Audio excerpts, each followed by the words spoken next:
Nagka-crave ka ba sa empanada? Dito ka na sa empanada ni Melba. Charot lang. Ay, may isang buong itlog. Tapos, isasarado na niya ang plastic cover. And then, tatapik-tapikin lang yan. Hihiwain yung dough gamit ang plato. Ano to? Kutsinilyo lang. And then, ipiprito na. Ganun lang pala kadali, ano? Mag-apply na lang kaya ako sa yung tagagawa ng empanada. Total, wala man akong ginagawa sa buhay. Ito pala yung Shears Ilocos Empanada. May papaya, may longganisa, at may itlog. For only 55 pesos. Kung gusto mo naman yung may cheese, nasa 70 pesos lang naman. Dito lang yan sa may Palaris Street, San Carlos City, Pangasinan, sa may gilid ng kalsada, sa silong ng puno ng acacia. Pinagkagitnaan ng VMU, ayun yung VMU tapos ayun naman sa kabila yung Boss Coffee. Madali lang hanapin ito kasi marami namang nabili ditong mga Virginians, pati yung mga di na Virginians. Pag bumili ka sa kanya, gagawin pa niya talaga sa harapan mo. Kaya masusubaybayan mo siya habang ginagawa yung empanada mo. Ang in-order ko pala sa kanya ay yung may cheese kasi mahilig ako sa mga dairy products. Gusto ko kasing magkaanak ng kambal.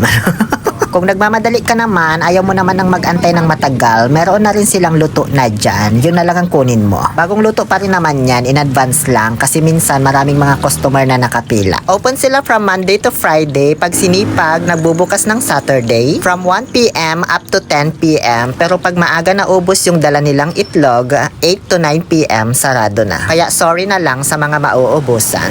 Madalas ako natambay dito kasi madami siyang poging customer from VMU. Gusto ko kasing gumanda yung mga tanawin na nakikita ko kahit papano. O mamaya mo na iabot sa akin yung order ko at makikipagchismisan pa ako kay Jomar.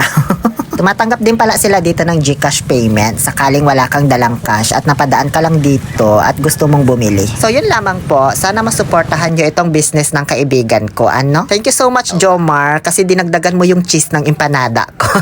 So ngayon, nandito na ako sa bahay, kaya titikman na natin ang kanyang empanadang Ilocos style. May nabili din pala akong chicken nuggets dyan, kaya sinabay ko na. Una at ikalawang kagat. May cheese. O malamang, pinalagyan mo nga, diba? Kailangan mo pa bang banggitin? Nakita na nga ng mga viewers. Ang nagustuhan ko dito, manipis lang yung dough niya, kaya lasang-lasa mo talaga yung palaman sa loob. Hindi gaya ng ibang mga empanadang natikman ko na nakatatlong kagat ka na, di mo pa rin malasahan. Dito naman sa flavor na with cheese, dahil nga sa tropa ko yung nagtitinda, kaya dinamihan niya yung lagay, ayun, medyo na-overpower niya yung lasa ng longganisa. Kaya mas bet ko pa rin yung walang cheese kasi natikman ko naman na yon at perfect sa suka talaga. Diyos ko. Chicken nuggets. Malamang, nakikita na nga nila, ibabanggitin mo pa.